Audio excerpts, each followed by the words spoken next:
வெற்றிவேல் முருகனுக்கு பழனிவேல் முருகனுக்கு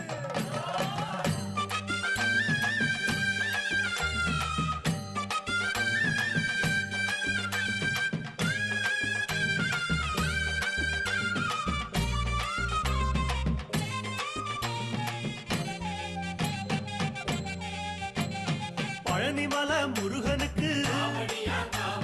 பண்டாரம் தேடி வரும் ஆண்டி முகம் காண வரும் ஆவினங்குடி தேடி வரும் கால்நடையா வந்த காவடி இது தேடுவது கந்தன் காலடி